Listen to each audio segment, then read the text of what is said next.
Well, we want to welcome you to the Reformed Informants. This is a podcast devoted to biblical exposition, systematic theology, and practical application for the good of the church. I'm Lance Burrows along with TJ Darty, and we are the Reformed Informants. And the irony in this episode for me is top-notch, like any other episode that we've recorded. And I know you know where I'm going with this. I do. I want you to go ahead and say it. Go ahead and say it. Yeah, if you've been a listener, I think we've mentioned this on a couple episodes so far, but we're going to make this is the trifecta right here. We're going to go ahead and promote this on the third episode. It is true. When I started seminary, I was on academic probation. That is one of my favorite little It's one of my favorite. I mean, I have gotten so much mileage out of that. That is, it's gold. I can't get enough of it, man. That's one of my favorites. It's such a picture of redemption. But yes, academic probation, from academic probation to now talking about the church and the academy. What a way you've come, man. Yeah, man. Oh, man. Hey, and not only this is really cool because not only are we talking about this story of redemption, but I also I have a longtime friend who's joining us for this conversation, Dr. Obbie Tyler Todd. Dr. Todd. That sounds so good, man. It sounds weird. I'm still getting used to it. Well, not to be confused with, if we start referring to you as the doctor, a lot of times we talk about Dr. Martin Lloyd-Jones, referring to the doctors. It may just kind of roll off the tongue. So, Dr. Obbie Tyler Todd. Obbie, man, how are you? I'm doing well. Thanks for having me, guys. It's been neat to watch and listen to y'all. And I knew the email was coming that TJ was going to ask. I just didn't know what the topic would be. So I'm excited because there's a lot to say. Well, this is the first of hopefully several. We always tell guests, you do a good job, we'll come back. So you're okay. This is your audition. Okay, good. I'm glad you added a conditional there. No, just kidding, man. We're so thankful to have you. Let me kind of give a little bit of a background, and I want you to introduce yourself. So Obbie and I went to the same high school, Apollo High School in Owensboro, Kentucky. You graduated, 2004? That's right. Yeah, so a few years ahead of me. So we go way back, and I often tell people that I've kind of followed in your footsteps wherever you've gone. I've just kind of trickled behind you a few years later. It's been so you've been such a mentor and a great friend in the faith to me. And you got your undergrad from UK, MDiv and THM, or MDiv from Southern. MDiv and THM at Southern. Okay, and then just finished your PhD at New Orleans. Is that correct? That's right. Okay, what was the PhD in? What'd you write on? What was that like? It was in theology. New Orleans, we're not quite as big as you Southwestern folks, so we don't have like systematic theology and historical theology and biblical theology. It's just theology. Good old plain theology, and I wrote my dissertation on Richard Furman, who's a 18th and 19th century Baptist. Most people are familiar with Furman University. That was kind of founded out of his legacy. I wrote my dissertation on his doctrine of atonement. Mm-hmm. And so actually, weird story, I tested and interviewed for the history department at New Orleans.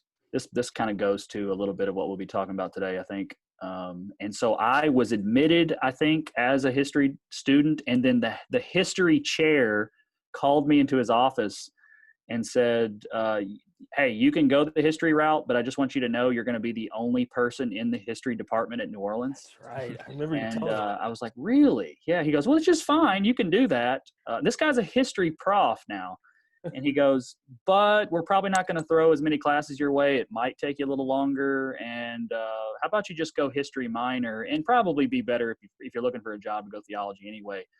And I left thinking, nah, I'm going to stick with history. And then a couple of days later, I was like, yeah, I'll go theology. And so now I'm an adjunct prof at Luther Rice teaching theology. Yeah. Love it. Yeah, the Lord definitely worked there. But so I'm kind of a history nerd who really, obviously, because of our theology, we know that we can't do history without theology, and we can't know theology properly without knowing it historically. So that's kind of my background. Yeah, that's good. Okay, you've written on Richard Furman, but that's not the only thing that you do. So tell our listeners real briefly here, what else are you doing? Because, and I know you personally, I keep up with your work, and you publish at an incredible rate, and you've been such a gift to those of us who follow along. So what are you writing? What are you doing? What are your contributions? Where can we keep up with you? Sure. My interests theologically and historically kind of took off with Jonathan Edwards, like so many of us. I think in a lot of ways, Jonathan Edwards has kind of become the unofficial mascot of the Reform movement.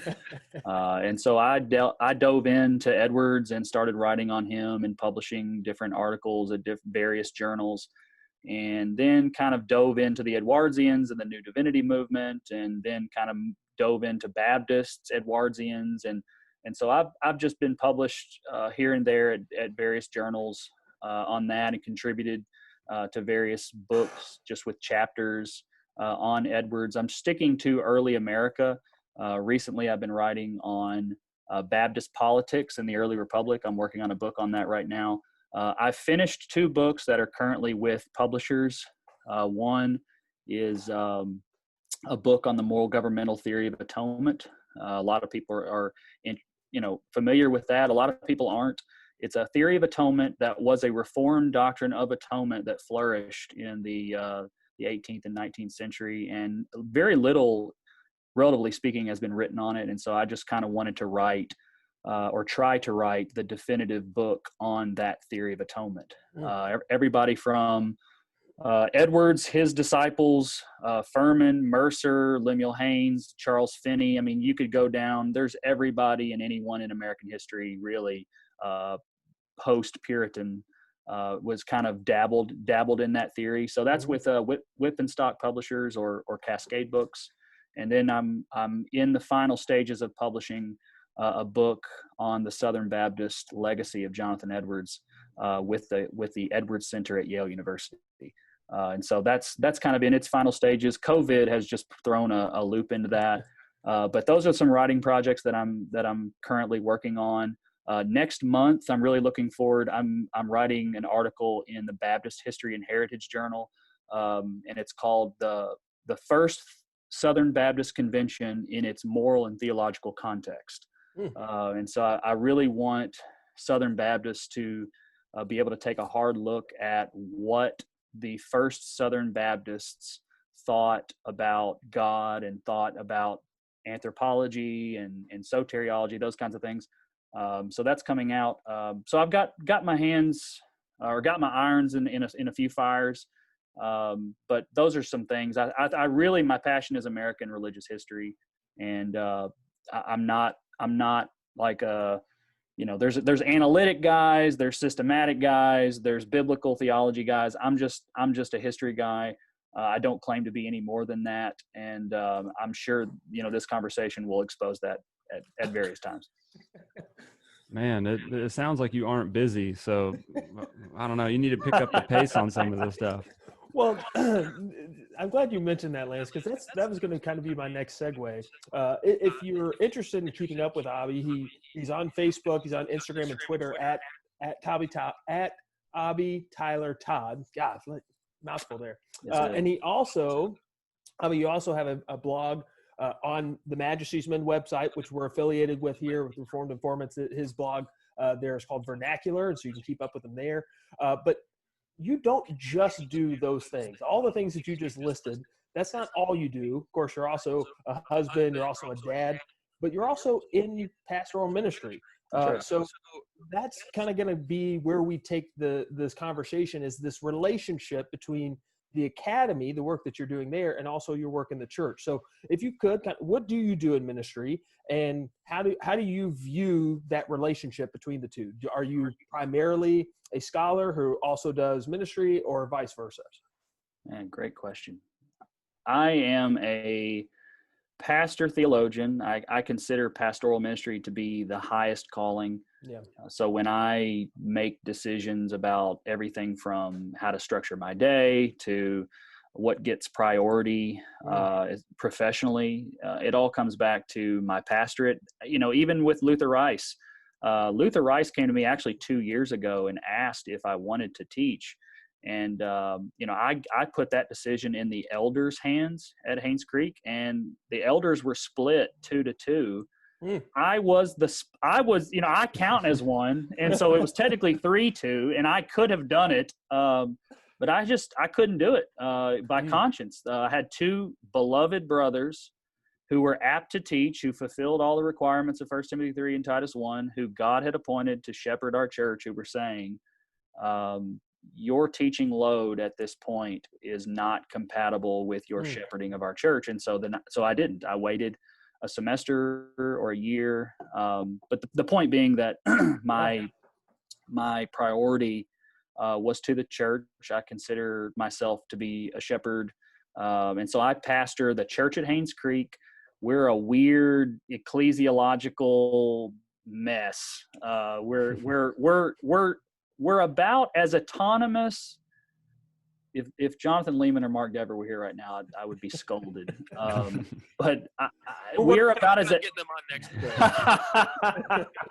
By the way, okay, I'm going to say this and I'll tell the story real quick. Okay. Anyway, we're the church at Haynes Creek, and by virtue of our name, the church at Haynes Creek, you would think that we're an autonomous New Testament Baptist church, but we're not. We're actually a very, very independent-minded campus of First Baptist Church of Covington. And so I have recently, actually just this past Sunday, I announced that we are, that God has called us to another pastorate. The Todds are moving to Marion, Illinois, where I'll be pastoring Third Baptist Church in Marion, Illinois. That's my wife's hometown. It's about 2 hours from my hometown. And so that's where God is calling us. That the multi-site situation, that's just too deep to get into. But it was just best for the life of Haynes Creek. Haynes Creek is going to be its own church, its own autonomous church. It needs a church planner, and I'm just not a church planner. I have so much respect, man. When I meet, there's a church planner in Atlanta and Buckhead named Jason Dees. I don't know if you've ever heard of him. I sit down with Jason and those Atlanta church planners, and I walk out of my meetings and I'm like, I know nothing. I can't plant. And so it was a very humbling experience, and that's what Haynes Creek needs. And so they're going a new route. I just came to the elders in October and said, I'm going to look elsewhere. Anyway, at the Weekender, just want to say this story. I was sitting there's 40 pastors at the Weekender listening to Mark Dever, and I just so happened to be sitting next to the other campus pastor. And we have to go around and when introduce yourself. And the guy before me, he's from Hoboken, New Jersey. I don't know why I remember that. You have to get up, say your name and where you're from. And the guy, he goes, I'm so-and-so from Hoboken, New Jersey. I'm a campus pastor. And Mark Dever goes, what was that?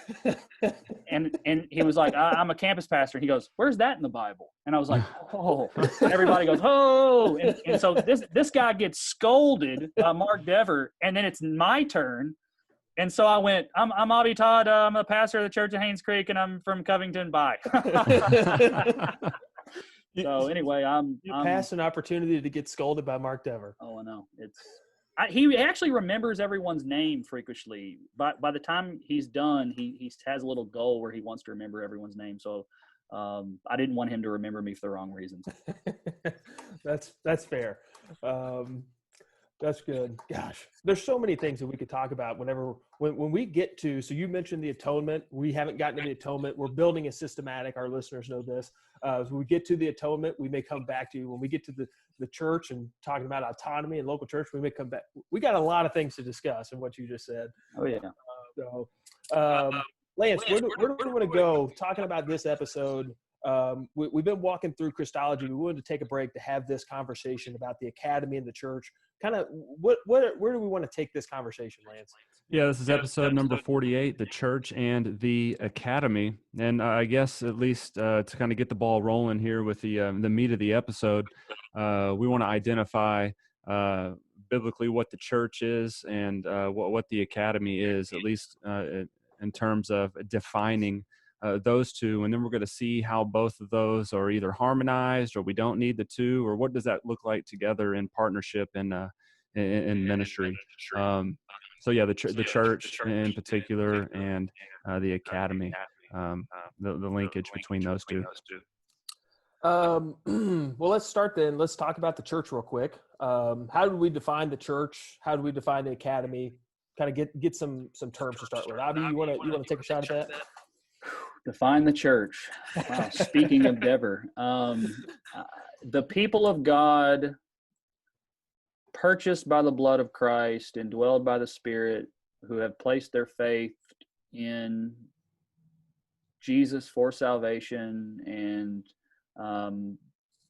are the elect of God. Okay, that's universal church. Okay. Yes. Right? Is that Right. Yeah. Okay? So, how would you distinguish that between that and a local church? Not without getting too deep into the weeds. If we're thinking through, that's who the church is, broad scale, but at the local level, how would we distinguish?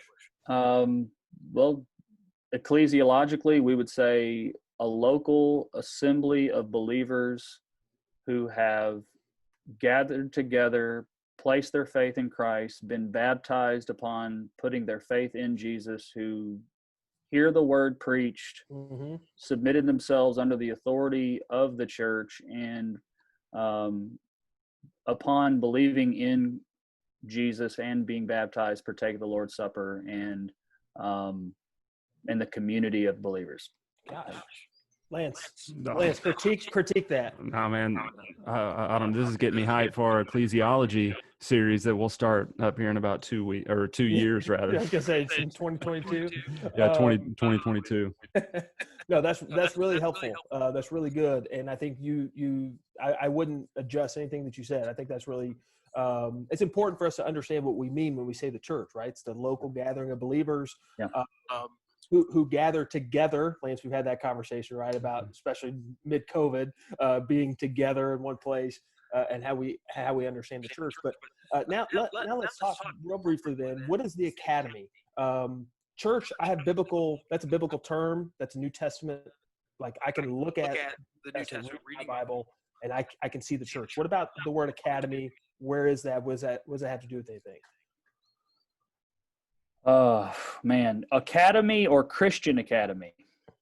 Either. Okay. I would say the academy has, just broadly defined, as institutions of education.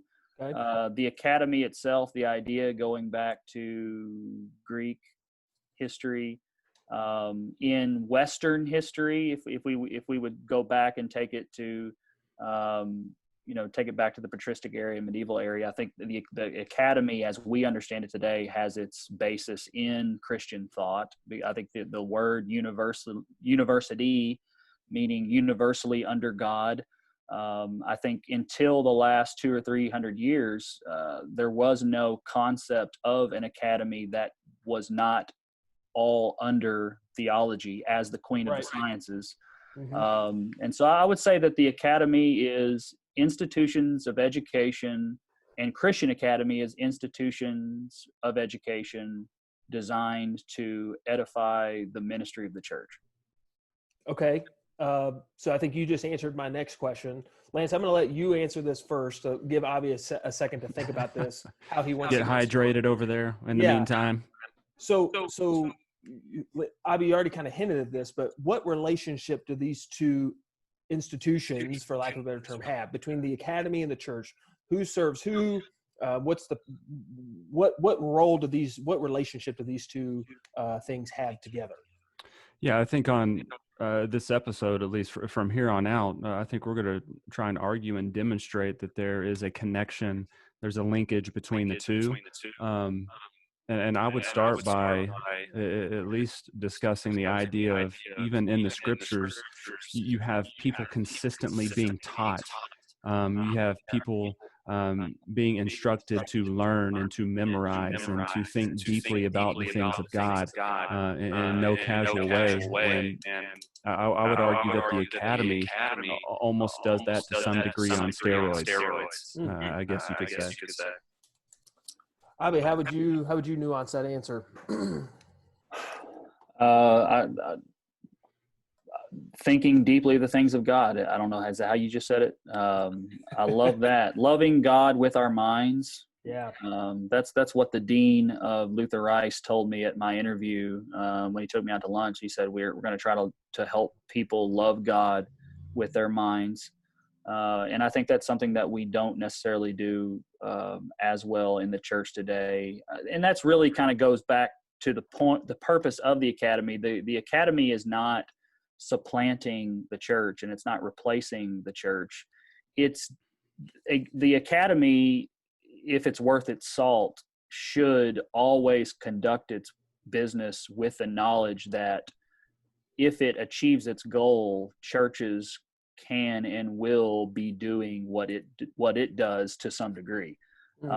So for instance, a church that educates its people and teaches theology, that's the goal. The goal is that a church will equip and train and so Baptist history, I think that it kind of goes back, this is a really pertinent to us as a denomination, because we, as Baptists, man, we're just suspicious of anything that's not the church, man. Right. Get that extra church, extra biblical parachurch organization stuff out of here. I think the Southern Baptist Baptist Faith and Message Article 12 says that education is coordinate with missions, I think. I'm not familiar with the language, but I trust you. So Southern Baptists, the Southern Baptists, as a denomination, I think we treat seminaries, for instance, in the same vein as we do the IMB, in some ways, broadly speaking, because both are instituted for the purpose of fulfilling the Great Commission. Yeah, I think that I think you guys have said exactly what I would say. I think maybe let me see if I'm saying this correctly, if I'm summarizing you guys, that the academy thus serves the work of the church, right? Like for instance, Obbie, you don't have any books behind you because I don't know what's wrong with you, but Lance and I have a huge stack of books behind us written by guys like Obbie, guys who have gone before us, guys who have served in the church, right? Some commentary, some historical work.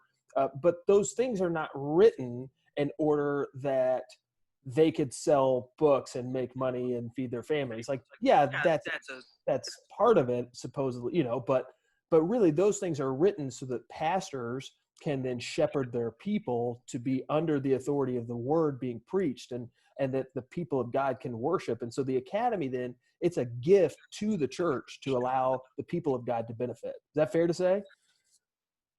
That's it. Serving the church, edifying the church, equipping the church, not replacing the church, but sending, like I remember when Russell Moore left Southern Seminary, his last chapel message, he said, "I'm leaving," and he said almost everyone but Dr. Moeller might leave. And I just remember that. I was like, what? And he was like, and now, Tom Schreiner's still there. But so many people leave the seminaries, and what are they doing? They're going and serving either other institutions or they're serving churches. Church, right. And so I think there is a sending nature to the academy, if you will. And of course we had to make a distinction. It's not just the seminaries. It's colleges. But to your point, I think that priority speaking, the church has preeminence over the academy because the church was here first. It's the academy is not the bride of Christ. The church is. So in some ways, I think theologically speaking, we could say that the seminary's job is to prepare and to beautify and to edify the bride in its expectant waiting for its groom. Gosh, that's well said. Lance, what would you add? Anything before we jump to the next section? Yeah, well, I would just, by way of example, I was on the phone with my buddy a couple weeks ago, and he was asking me how seminary was going, and of course I told him I was off of academic probation, which was always the first order. But he was asking about Greek and Hebrew courses, and basically he was inquisitive about it because he wanted to know if I would be able to straighten out English translations of the Bible for him. In other words, he was under the assumption that our English translations contain errors or weren't accurate, I guess, in regards to, the original languages. So, Obbie, I'd like to hear you discuss and talk about what we have on the episode guide here, educational Gnosticism, or the idea that just because you go to the academy, you now have secret knowledge that others that are sitting in the pews may not have, or, hear you speak on that would be great. Yeah. Gnosticism. I mean, let's just face it. We all know that guy who went to seminary, and we make fun of him all the time. It's on Twitter all the time. The first year seminary student, or the recent seminary graduate. I used to be that guy, so we were all him. I think you touched on languages. I think this is most pertinent when it comes to the languages. And let's face it, in at least in evangelical history, the reason seminaries and schools of theology and really colleges were started was because of languages. Mm-hmm. There really wasn't, today, Herschel York, and I'm sorry, I'm going to go with my background. I don't know who it is. David Allen, maybe Southwestern. I don't know. Yeah. But anyway, actually David Allen's written on the atonement. So yes, he has. But nowadays it's like, are you the preaching guy? Are you the theology guy? I mean, back then, John Broadus knew Greek and knew it well. James P. Boyce knew Greek, knew it well. I mean, he didn't know it, as well as Patrick Hughes Mell. That's right. I mean, really, who did? But not as well as maybe an A.T. or Robertson or what have you. But to kind of bring it home to your question, this question is most pertinent when it comes to the languages, because the languages, historically speaking, are part of the crux of theological education. The best advice I ever got, by the way, before I went to seminary, the best advice I ever got was from a student who said, use every elective you can for a Greek or a Hebrew class. And I did that, -1. And I'm so glad that I did. And I think that languages have the tendency to find and discover an entire new world. I mean, the languages open up the word in a whole new way. And if you don't have the spiritual maturity to temper this new knowledge with humility and love, I mean, you can go haywire. I mean, how many times have you ever been a part of a sermon and you listened to a guy who was just, taking Greek into places that was just like, when is this plane going to land? Mm-hmm. And so I think that, to your point, I had a seminary professor once tell me that knowing Greek well is like having a really good underwear on. No one should see you wearing it. No one should see you flaunting it, but the people who are listening to you want to know that you're wearing it. And so I think, from an academy point of view, with languages, for instance, I think that we don't want to be flaunting our Greek, but it should be there. Mm-hmm. And sometimes you want to exegete one word, and you need to exegete one word. And so I think there is always that danger of Gnosticism, but I think it's the seminary's job, for instance, to make sure they humble students. Yeah. I've seen students humbled in class, mm-hmm. and they should have been. And I've seen some students who weren't humbled, and they left with a lot of pride. And that's a good thought. Not everybody comes in on academic probation, right? Like not everybody comes in pre-humbled. And so I'm gonna get on my theological underwear, though. Yeah, but that's a good point, because I think a lot of times, and I was that student, man. Like I remember reading a little exercise for young theologians. You guys familiar with this short little book, Helmut Teleki? Yeah. He argues in this book that he never lets first-year seminary students into the pulpit. And I read that my first year of seminary, and I was offended. Like, I thought, why would you not let me in the pulpit? I know. And I was so much hubris, right? And then as you grow and mature, I needed some spiritual maturity, but also needed some growth in knowledge, because the more I grew in knowledge, the more I realized how little I know. And so there came to be this point where, Lance, like you said, people just assume, oh, you've been to seminary, so you know every question, you know the answer to every question the Bible has. Like, no, I just now know more questions about the Bible. And so, like, I do think it's important that we understand that theological education, formal theological education, the academy, doesn't just solve all the problems. It doesn't just make us uniformly perfectly intelligent to adequately answer every single thing. What it does is just provide us with, it puts tools in the toolbox, right? Gives us a chance to be able to go into a text and exegete, to be able to wrestle with the language, to have theological terminology, to have historical background, all of those types of things that are necessary to adequately understand the text of Scripture. Yeah, man, that's so good. That's exactly what I was wanting from you guys. All right, let me ask this question. We just kind of touched on it, but what are the benefits of theological education? Just and I'm sorry, let me clarify, of formal theological education. So, Obbie, you've got 3 degrees from seminary, a couple of master's degrees and a PhD in theology. I'm on the road. Lance, you're working on an MDiv right now. We're at different stages in this process. We're all in the process of formal theological education. So what benefits are there to doing that approach, to taking the seminary route in 21st century America?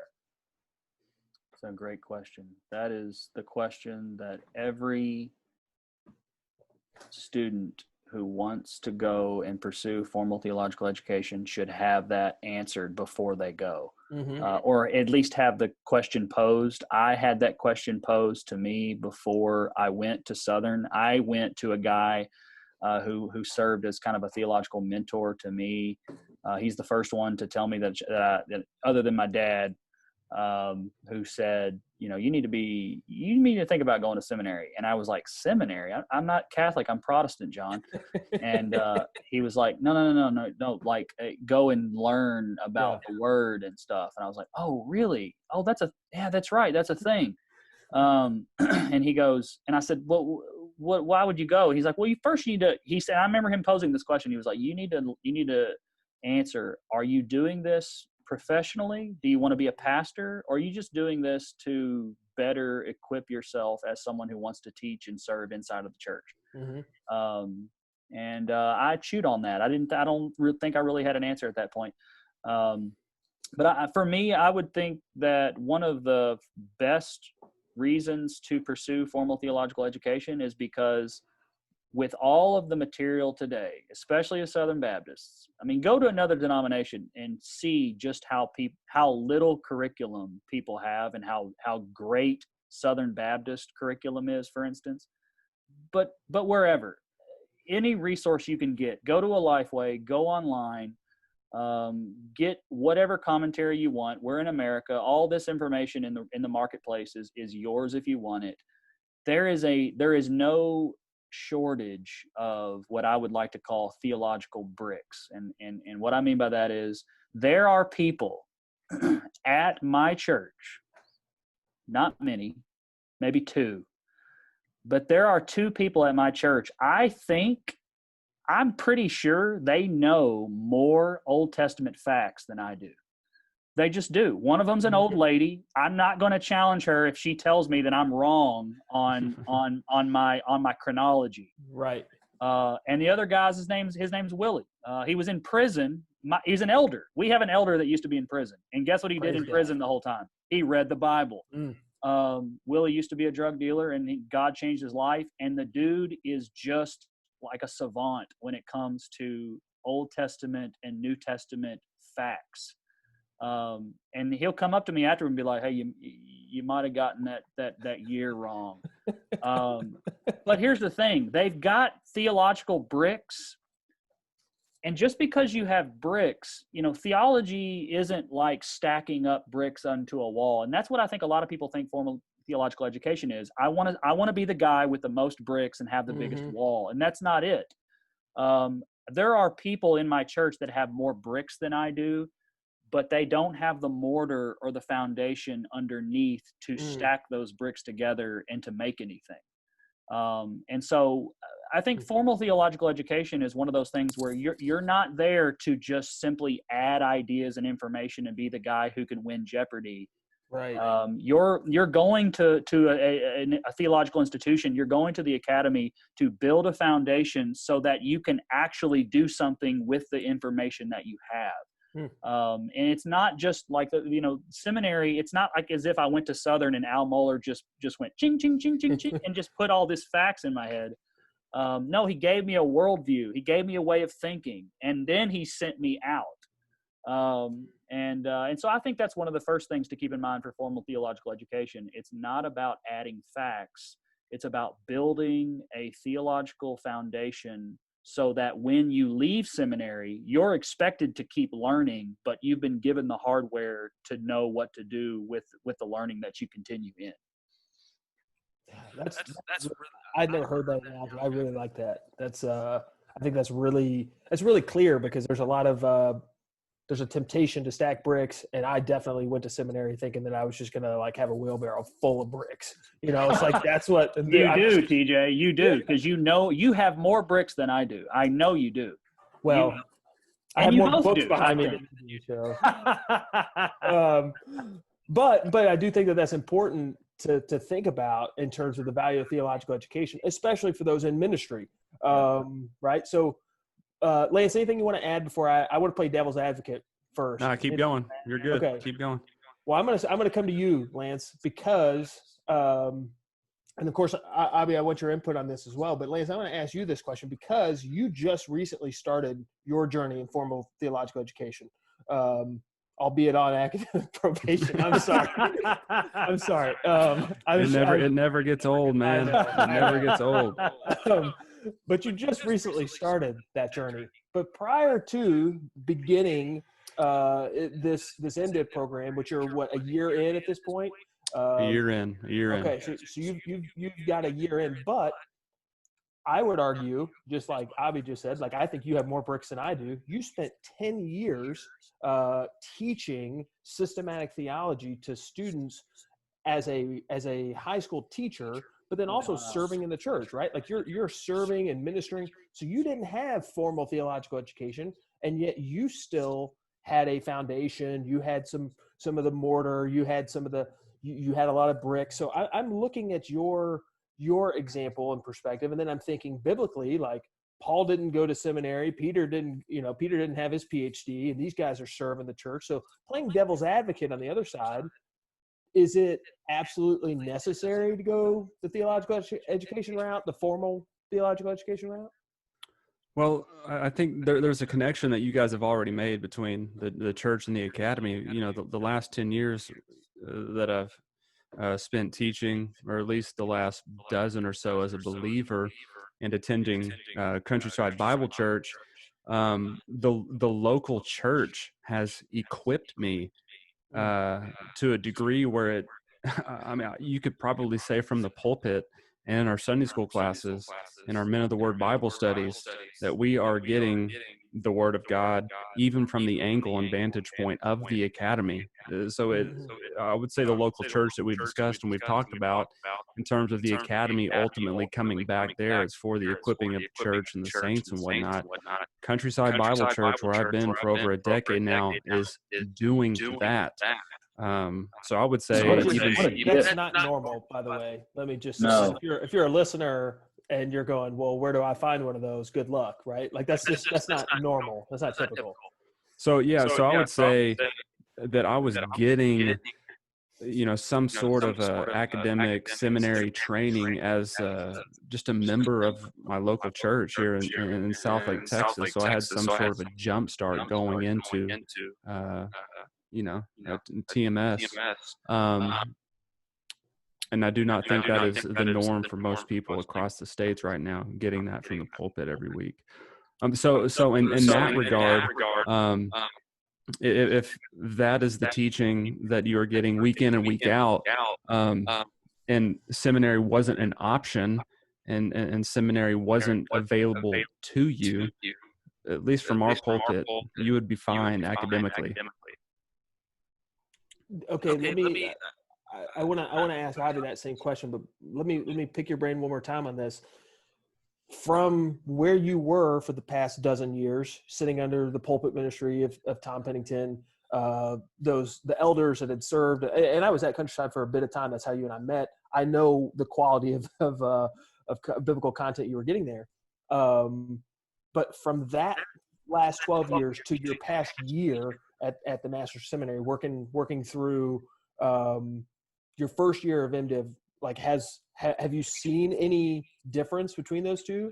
Like has that year changed your understanding at all? Absolutely. Because it's now a magnifying glass has been taken out, and it's now examining the languages, it's examining theology, and it's taking it to another level, not in terms of the Gnostic secret knowledge, but now we're zoning in on particular nuances. We're looking at this little caveat over here. So I guess you could say there's a little more expertise in minutia of theology and of expository preaching and those particulars. That's good. Obbie, how would you respond to that? Kind of the the devil's advocate side about formal theological education. Is it absolutely necessary? Is it No. You have a PhD. Was that a waste of your time? No, I loved my doctoral experience. Now that's a well that's way too deep to go down for a second, because I had a very unorthodox road. I still haven't met anyone who went. I'm kind of like that salmon that went up the stream. I'm the only person I know that made the jump from Southern to New Orleans. A lot of people would say that would be stepping down. But I didn't count it as, somehow not worth my time. Obviously I gave it 4 years of my time. I think that it was much more than just something to hang on my wall. I think that, to your point, that classic Baptist, low church, anti-intellectualist argument. Yes. What about Paul? Yep. And we're going to talk about how Paul was, trained at the feet of Gamaliel. He was hardly a simpleton. He was a very highly trained Pharisee. Some would say that he had the equivalent of like 2 doctorates for that time. But obviously there were fishermen. There was Peter. What do we do with them? Well, I think that doesn't negate formal theological education. I just think that, who was Peter? He was a disciple. I think that all that should do for us, the Peters and the Johns of the world, or what have you, I think they should remind us that formal theological education should never be performed without some kind of discipleship in the church simultaneously.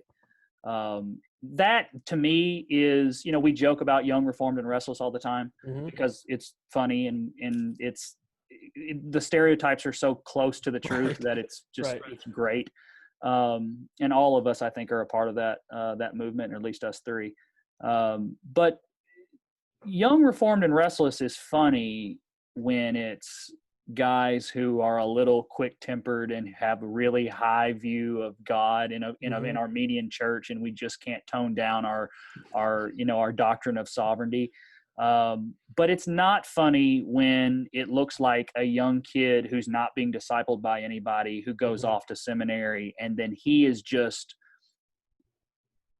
basically sent off down the road without any form of training or sanctification or any really godly biblical means of spiritual growth. And then basically they're just he's sending himself down the road and just adding intellectualism.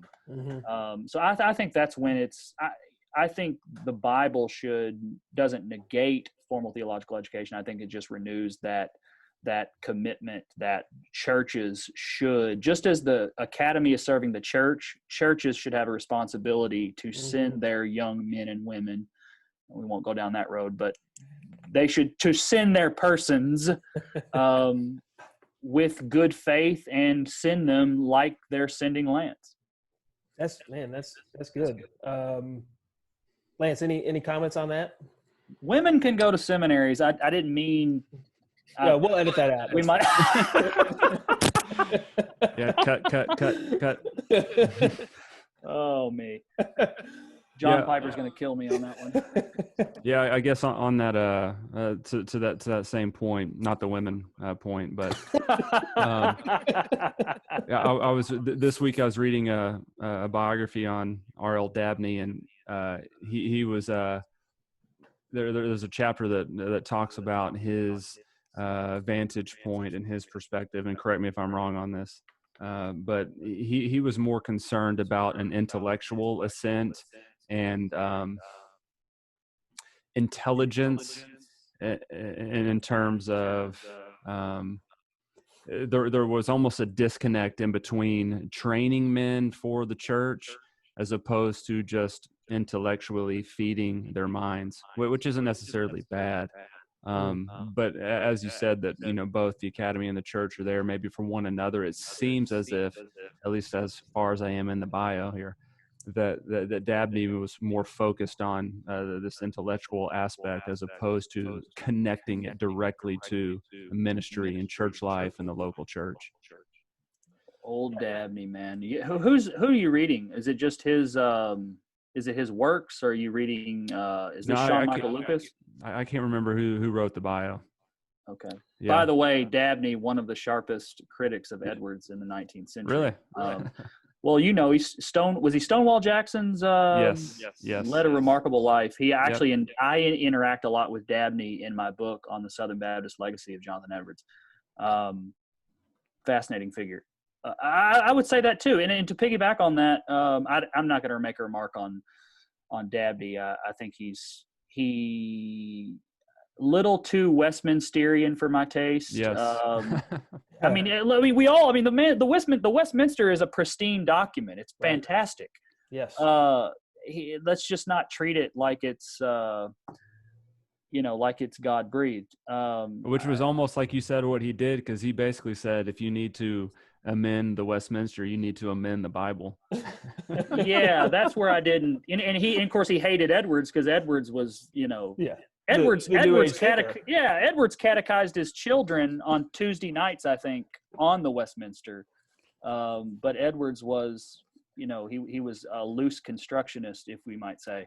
But to your point about the spiritual formation, that's why it's so important in formal theological education in the academy. I mean, I can't tell you how much it meant to me.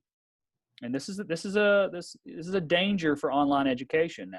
Mm-hmm. It's not something that's completely absent in online education, but it's something that I've had to deal with as an online instructor. It's imperative that I think good, meaningful, substantive formal theological education is predicated not just simply on good instructors who know the word and can rightly divide it. I think it's also predicated on students being able to interact and engage and be exposed to the piety of their professors. Like it meant the world to me. My wife got cancer when I was in seminary. And I still can tell you every single seminary professor who emailed me or stopped me in the middle of the hall and prayed with me and hugged me. Mm-hmm. I mean, that at that point, I think it's like, oh my goodness, this person isn't just a man of the word; he's a man of God. Right. So kind of to piggyback on what Lance said, it's equipping young men for spiritual formation and kind of what Paul would say in Colossians 1, presenting mature men. Right. I think that's definitely the goal. If we lose out on that, I think formal theological education can be a really ugly thing. I'm glad you guys have come to that. Like the conversation has gone there, because that's one of the things that I think oftentimes gets there's a misconception about formal theological education. I had it. I thought I was going to go and somebody's going to back up the dump truck and here comes all the knowledge and I was going to get that. But but really it's or the Spirit. And I wanted it, man. Like I wanted that knowledge. And I still want that knowledge, but I want it for different reasons now. As we've talked about in this podcast, theology is worship. And I want to know who God is so that I can worship more fully. And so I want to know the word, but it's more about that spirit of 2 Timothy 2:2, right? Like we're going to take this good deposit and trust it in faithful men who can go and teach others also. And that's what good formal theological education is it's, hey, this is the next generation of pastors who are going to go out into the church and shepherd the flocks of the people of God, and are going to take sound doctrine and the teaching of the gospel and to shepherd them and to minister to them when their wife does get cancer, when they're facing all the chaos of 2020 and COVID-19 and riots in the streets and all that stuff. Like, how are we going to shepherd these people? Well, the formal theological education is just to be able to rightly divide the word of truth, right? 2 Timothy 2:15,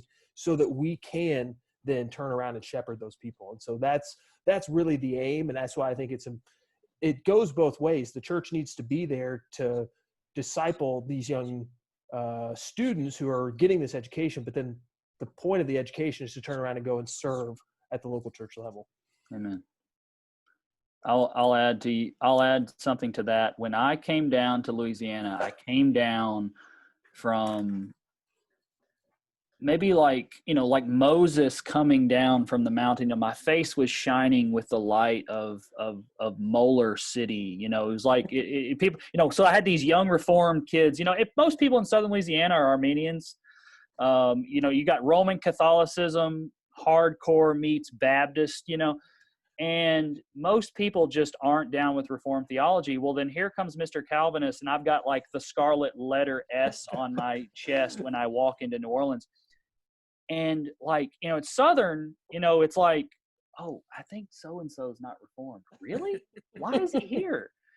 Then I came to New Orleans, and the Calvinists were like, they could like smell me, and they'd come up to me and they talk to me like we were a part of the Rebel Alliance. They'd go, "Are you Reformed?" I was like, "Yeah, I'm Reformed. I'm a Calvinist." Drawing secret symbols in the dirt. Yeah. And it was like there was this siege mentality in Southern Louisiana, and I didn't understand why. I mean, it's everywhere in some ways for Reformed, but it was really heavy in Southern Louisiana, and it was a lot of it was because of the seminary. Young Reformed men had built up this strong burden, this kind of this chip on their shoulders because they'd all been raised in Armenian churches. There was this heavy distrust with the formal theological education at New Orleans Seminary. They all kind of like, they didn't know who in the world was at the seminary, but they could tell you who R.C. Sproul was. They could tell you who Chandler was, all these guys. And they were the definition of young Reformed and restless. They were restless, and they had no churches. And there were guys who would live within 20 miles of the seminary, and they're like, I ain't going to the seminary. And so when I got there, it was like, hey, dude, hey, let's go. You going to T4G this year? It was like all they wanted to talk about was Calvinism. And it was good, but they were desperate. What I had to spend my first year showing them was, I'm not going to come on from on high from Southern Seminary and just anoint some church as like the Calvinist church. That's what they wanted. Right. What was going to happen was we were going to do life together, and I was going to disciple them in the churches that they were at, and discipleship was what was lacking. And so I just wanted to add that little anecdote because it reminded me, and of course we're right there. All the kids are like, half of them are LSU students. Right. And they were starving for an older man to come in and love them enough to spend time with them and to talk about their life and to inject theology into their everyday issues. And I think that's what to kind of piggyback on what TJ said, it's about using that theology to then shepherd the people. And I really think that's going to go a long way. I don't think we have even really begun to understand just how starved the younger generation of evangelicals are for legitimate theology. Man, I think that's a good point.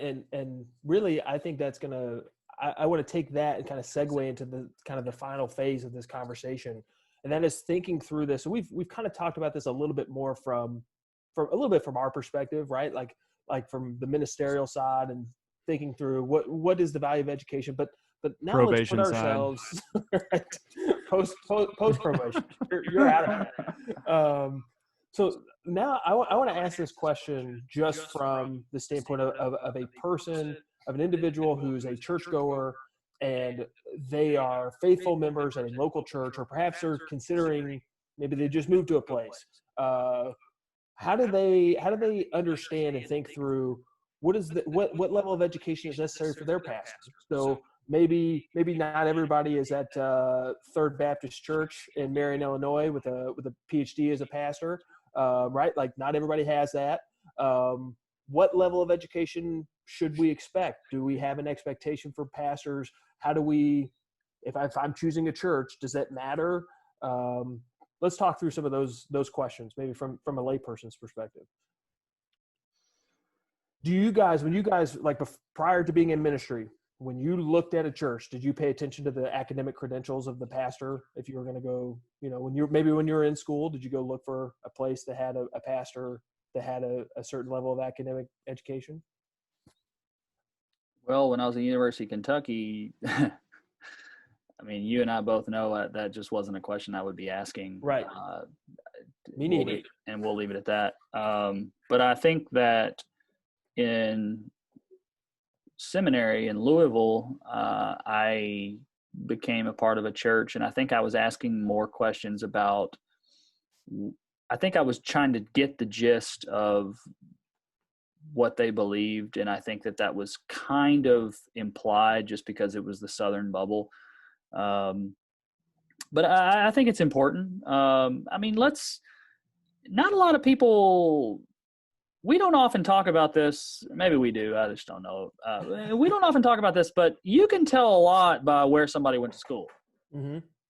And the Southern Baptist Convention, if Baptists know how to do one thing, it's separate and create factions. And every seminary's got its little culture. I mean, think about it. Now, they're all kind of, there's a movement going on, and I think that's undeniable. I mean, look at even New Orleans, Jamie Dew now. I don't know. Jamie Dew, I think, would identify as broadly Reformed. I don't know if he would identify as a Calvinist. That's a very subtle distinction to make that he might make.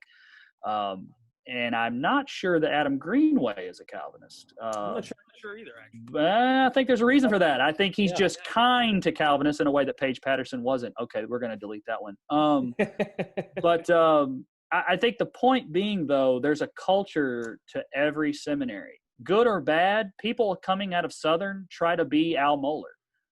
Sometimes that's not a good thing because there's only one Al Mohler. I mean, how many people have you ever you listen to and you're like, dude, that guy is listened to way too many Piper sermons. We take on, I think a seminary and its graduates take on the personality and the interests and the direction of its leaders. We, as Southern Baptists, I think we kind of imagine ourselves as individualists, and we are, but man, we love us some celebrities, don't we? Sure. I mean, we think about all the camps that we have. I mean, it's just, we have the Beth Moore camp. I mean, Southern Baptists have the MacArthur camp. We have the Moeller camp. For years we had the Paige Patterson camp. It just, we have little, and so I think to your question, TJ, I think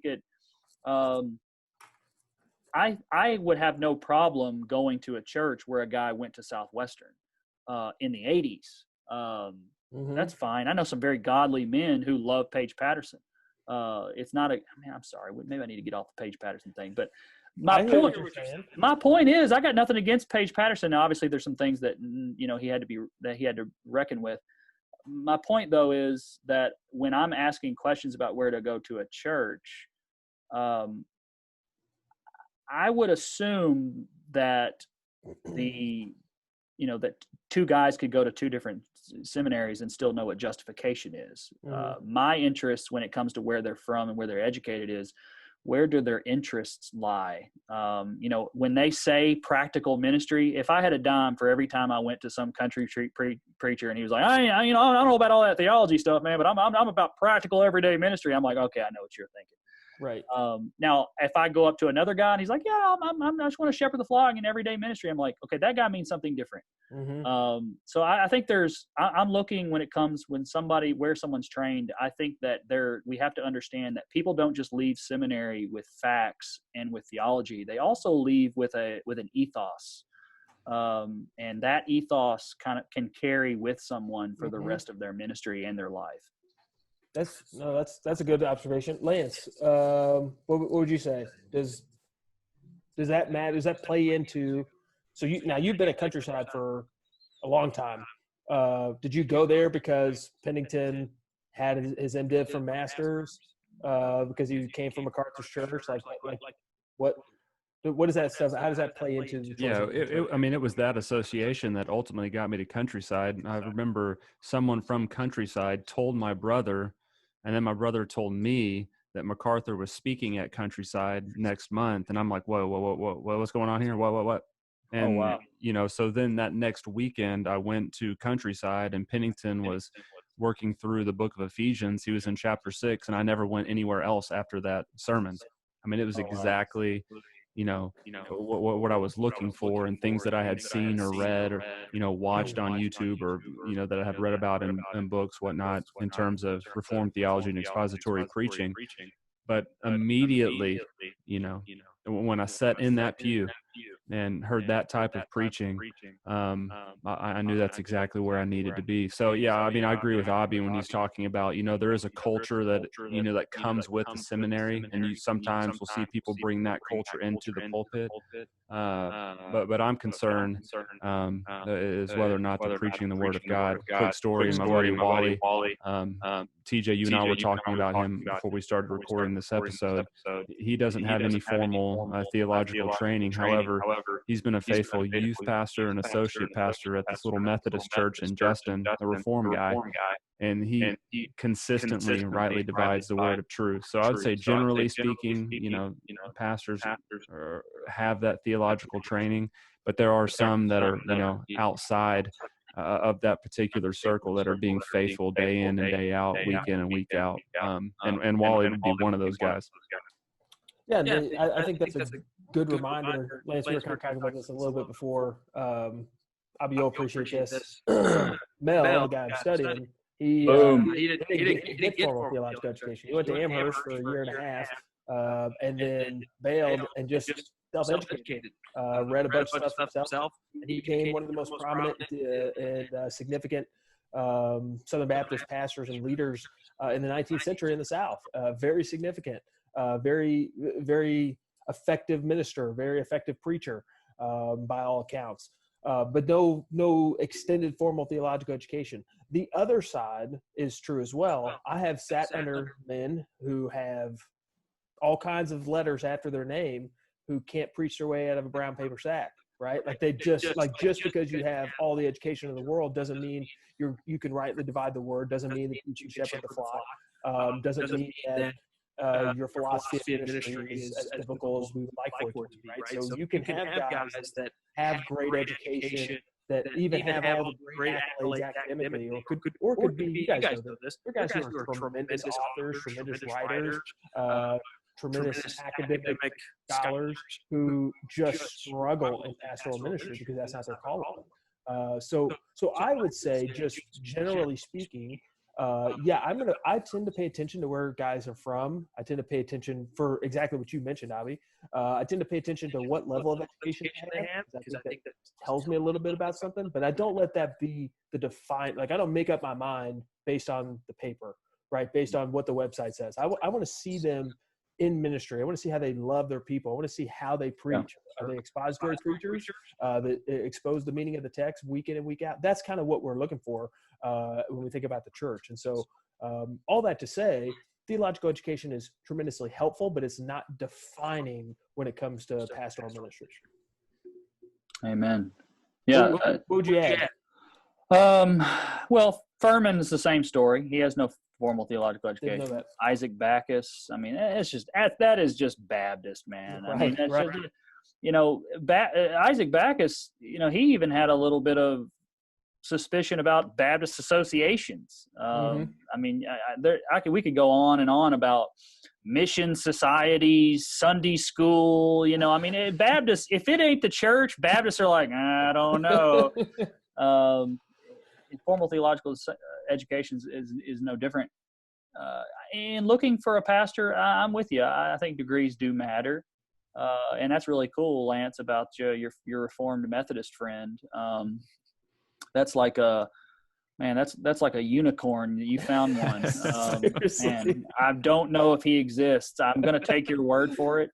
Well, I guess I would say he's Reformed at a Methodist church, Okay, gotcha. Yeah, what? Yeah, I know. Yeah. I mean, the other day I met Reformed Arminianism is making a resurgence. I've met several in the last several months. It's really weird. Yeah, it's a bizarre world. That's they're like, dude, I'm not down with John Wesley, but Jacob Arminius though. Yeah, I'm like, oh, wow, good, wow. We're just retreating everything now. Yes, we are. I think degrees matter. I think preaching the word matters. Pastorally matters. A friend of mine had a chance. I won't give his name, but a friend of mine had a chance to work under a name that's very highly revered in evangelicalism. Someone that I think is a fantastic preacher, and he didn't want to take the job. He met the guy, hung out a little bit, and said, "There's no way I would ever work under that guy." And it really kind of had me wrestle because I love both of these guys. Mm-hmm. And when I heard, I was like, "You turned down that job. Why did you turn that?" Of course, he also kind of just wanted to preach a humble church. He was just a kind of rural Louisiana pastor. But he had a job. He had a chance, and basically his thing was, the dude is a fantastic preacher of the word. But he's not a very good guy. So I would piggyback. It's got to be the word first. If they can't preach, then they have no shepherd's crook. If they can't preach, then what? If they don't have the sword of the Spirit, they have nothing. That's right. But after that, there is much to be said about how they wield that shepherd's crook. Sorry, I had a little in shepherd's crook. I think there is a podcast, Jared Sparks, on Majesty's Men. Go That's see right. it now. Okay, sorry. That's right. Shameless plug. I would just piggyback on pastorally. That's why I like formal theological education. The fact that some seminaries, not all, but I think there is an expectation, if not a rule, at some seminaries that a professor must be a pastor of some kind at his church. I like that. I think that's the best way. If Obbie Todd had to come up with his own seminary one day, God forbid that would ever happen. But if I had to, that would be a rule that I would institute is, okay, you're going to teach pastors. Are you pastoring?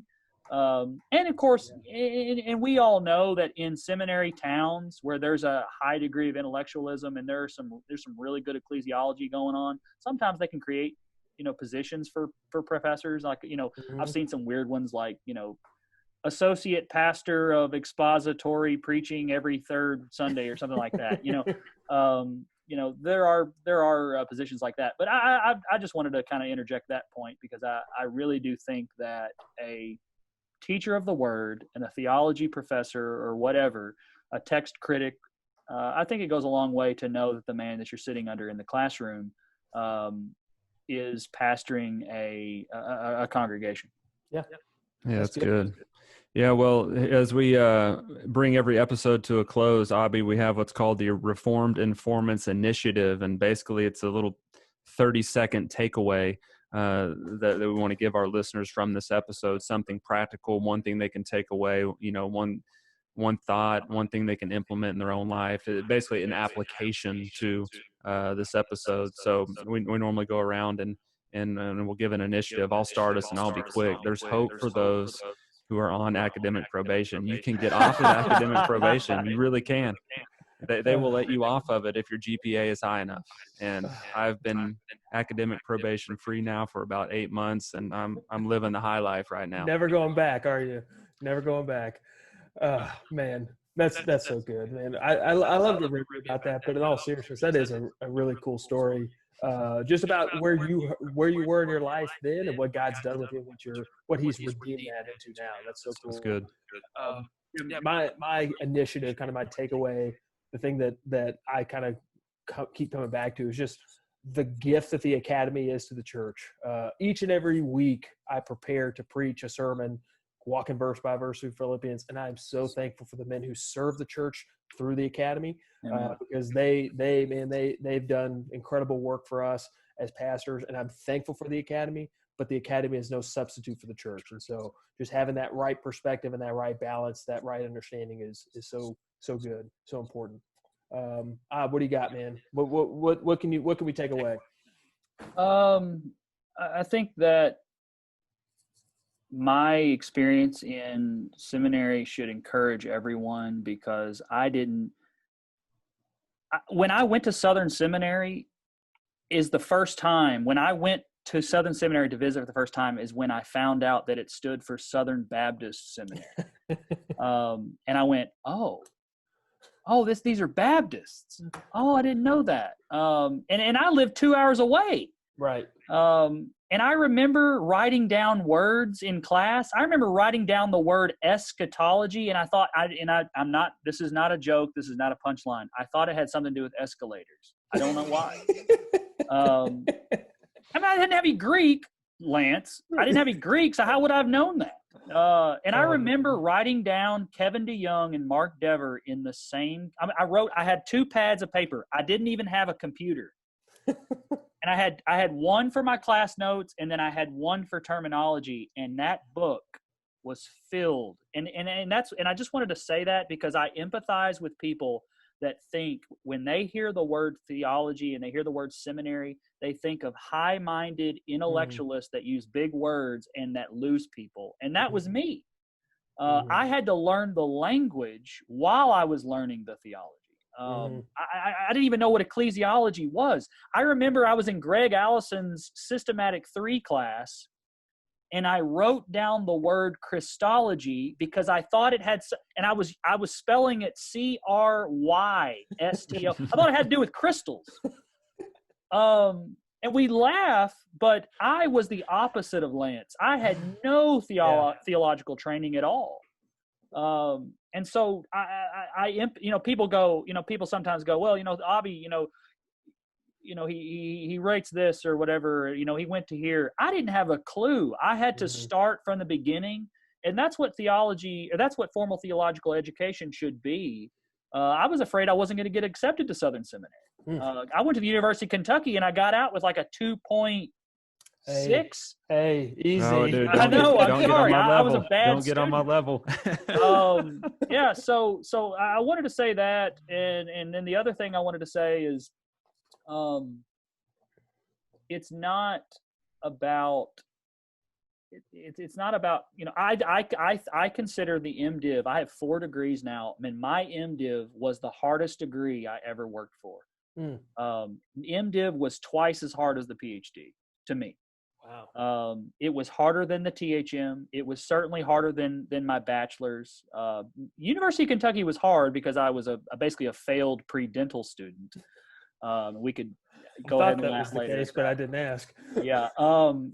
That's its own story. But I thought MDiv was so hard, and I just a word for people that think, well, I'm not smart enough to get a PhD. I didn't think I was smart enough to get out of the MDiv. And then after that, I built my foundation, and I got to learn even more. So that's my just encouraging word to people who are considering formal theological education, think it's not for them, or are scared. I had no idea who Southern was. I had no idea who Al Mohler was. I didn't care who Al Mohler was. I just went because it was 2 hours down the road. Right. And God showed me grace. So I just wanted to, if we can, to try to wipe away the Gnosticism, wipe away the high-minded air of the guild, and get back to what formal theological education should be. And I owe it to people like Michael Haken and Tom Nettles and Greg Allison, who spent the time to teach me very basic things. Gosh. Man, I could do this all day long. Whenever I stayed at your house a couple of years ago, we would stay up till 2 a.m. We had and fun. we were zombies for an entire week, but it was good. And man, we appreciate you coming on the podcast. We would love to have you back sometime. It's been a real pleasure. Yep. Thank you, guys. Thanks for having me. This was fun. Absolutely. If you're not doing so already, make sure you subscribe to our podcast on iTunes and to our YouTube channel. Be sure to like us on Facebook at Reformed Informants and follow us on Instagram and Twitter at _informants. And as always, you can find access to all of our episodes, links to all of our social media platforms, as well as our new shop, all on our website at www.themajesties.com/reformedinformants. If you have any questions or suggestions for topics of discussion, feel free to email us at reformedinformants@gmail.com.